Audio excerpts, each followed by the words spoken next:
আজকে কি mid day meal আছে চলছে? बंद है। কেন বন্ধ রয়েছে? এই হাতি আসার জন্য?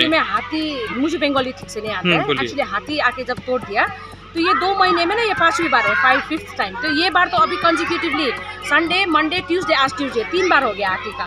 तो कल तो मंडे था तो यहाँ वहाँ से मैनेज करके हम लोगों ने मिड डे मील कर दिया, बिकॉज ऑफिस से हम लोगों को एक ऐसा आया था कि कल मिड डे मील बंद नहीं होना चाहिए, तो हम लोगों ने एडजस्ट करके बना दिया।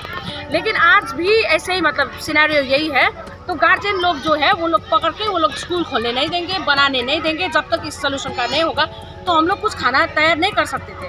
तो एक बच्चे का बर्थडे था तो उन्होंने लाइक खाना पैकेट लंच लाके बच्चे को दे दिया है। तो आज का तो सोल्यूशन हो गया है, लेकिन कल से हम लोग क्या करें वी डोंट नो, मतलब सोल्यूशन ही नहीं है। हम लोग क्या करेंगे, हम लोगों को कुछ पता ही नहीं है क्या करें होगा कल।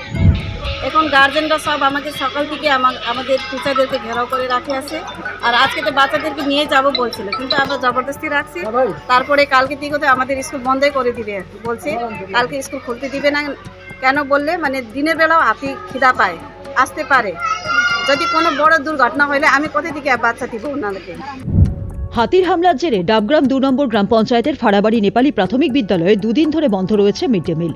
হাতির হানায় স্কুলের রান্নাঘরটি ভেঙে গিয়েছে। মিড ডে মিলের জন্য রাখা চাল ও সবজি খেয়ে নিয়েছে হাতি, ভেঙে ফেলেছে রান্নাঘরের দরজা। মঙ্গলবার স্কুলে জড়ো হয়ে মিড ডে মিল বন্ধ থাকায় অভিভাবকেরা বিক্ষোভ দেখাতে থাকেন। তাদের দাবি সমস্ত সমস্যার সমাধান না হওয়া পর্যন্ত তারা শিশুদের বিদ্যালয়ে পাঠাবেন না।